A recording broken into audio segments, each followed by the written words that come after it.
Hi there guys, I'm Nikhil from Notion Hub, and in this video, I'll be showing you the most important tips and tricks for your Realme C25s. By the way guys, I'll also be making a dedicated video on the best features where I'll be showing you all the features available on this phone.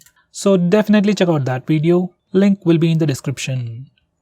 First, I'll start off with the navigation gestures. On this phone, it's called as swipe gestures from both sides. And once you turn it on, you get some extra options at the bottom. Make sure you enable switch to previous app toggle and vibrate on back navigation toggle. And once you're done, this is how the navigation gestures work. To go home, you can swipe from the bottom of the screen. For recent apps, you can swipe and hold. Now to go back a step, you can swipe from the left side or the right side and it takes back a step. For Google Assistant, you can swipe from the bottom left corner or bottom right corner diagonally to trigger Google Assistant. And every time you use these gestures or even the back button, you also get a subtle haptic feedback. Besides that, you can also swipe left or right on the bottom of the screen to quickly switch between applications, just like on iOS. Next, we have a new gesture called icon pull down gesture. Now once you enable this feature, on your home screen, you can swipe diagonally on the left side or right side to quickly pull down all the icons near your finger. It's just a quick and easy way to reach out applications just with a single finger. Next, we have swipe down gesture on the home screen. By default, it is set to search or global search. Once you do a swipe down gesture, you can search for application names or even contacts directly from your home screen. I personally suggest you to change it to notification drawer. Once you do that, you can do a swipe down gesture to pull down the notification bar, which I think is much more helpful. Next, we have dark mode. You can enable it from the notification toggles or directly from the display settings. And once you enable the dark mode, all the system UI elements change to dark mode.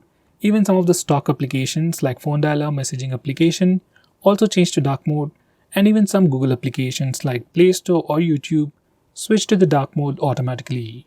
Dark mode helps your phone look much more cooler, helps you save some battery, and puts less strain on your eyes at night. Next, I'm going to show you different ways to take a screenshot on this phone. So first, we have the normal way where we can use the buttons. Just press the volume down and power button both at the same time to take a screenshot.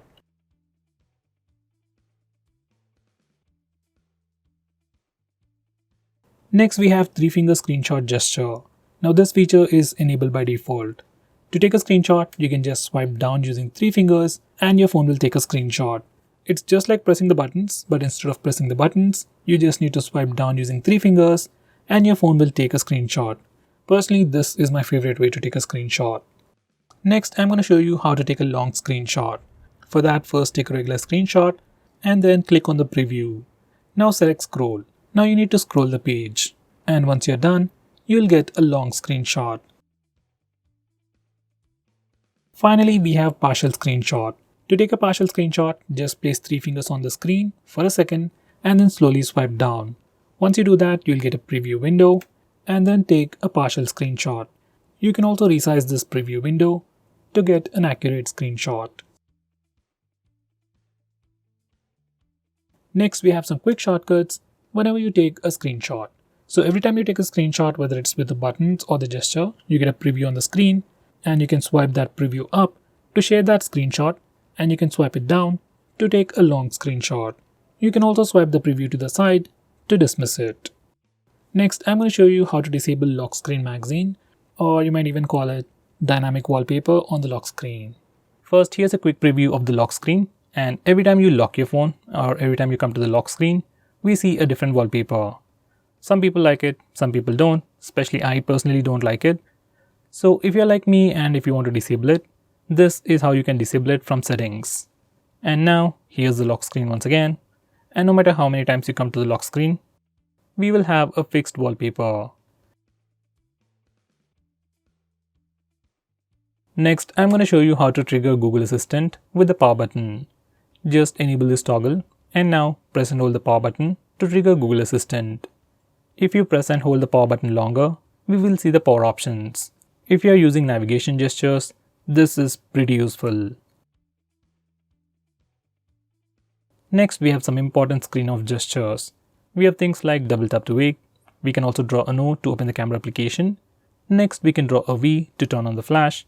We also have more like music controls and custom shortcuts, but most of the time I just draw V to turn on the flash, and to turn it off we can press the power button. Next, we have a pretty cool shortcut to start or open split screen mode. This feature is enabled by default.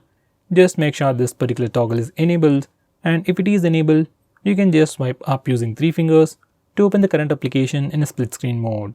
Some of the applications will not support this feature. With that said, most of the applications, especially third-party applications, do support split screen mode. Next, I'm going to show you digital well-being. Now this is a feature from Google and you can find it in settings. This feature analyzes your phone's usage and gives you a complete report. It shows you how many times you've unlocked your phone, how many notifications you've got, how much time you're using your phone, and which apps you're using the most. So with all this information, you can know your usage, and you can also limit your usage using this feature, which is a pretty cool thing.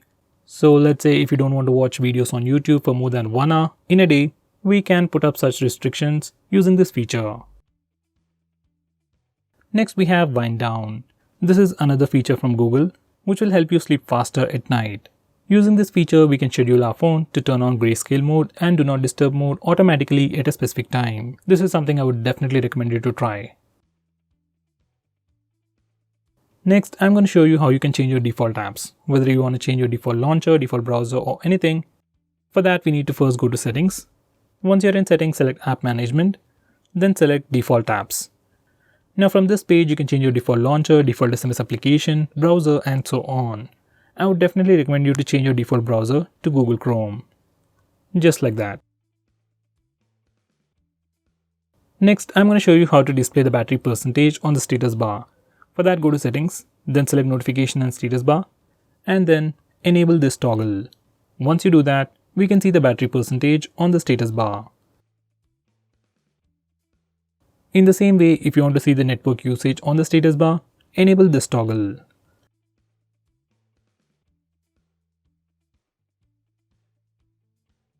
Next, I'm going to show you how to display the RAM information on the recent apps page.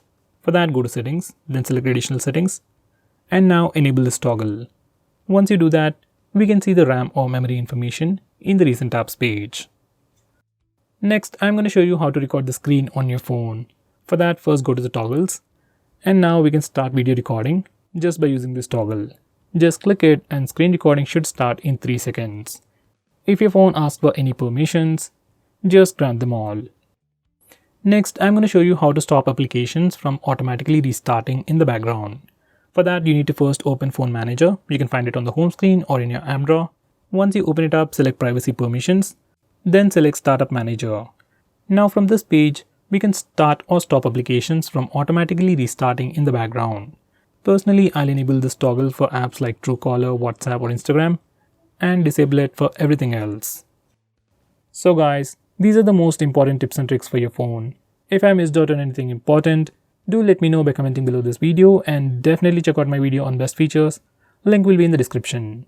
Now with that said, if you're planning to buy this phone, please use the link in the description. It always helps the channel. If you want us to make any specific video, tweet out to us with the hashtag AskGreedyTech on Twitter and we will try to make it as soon as possible. I'm Nikhil from GreedyTech signing off. Have a nice day.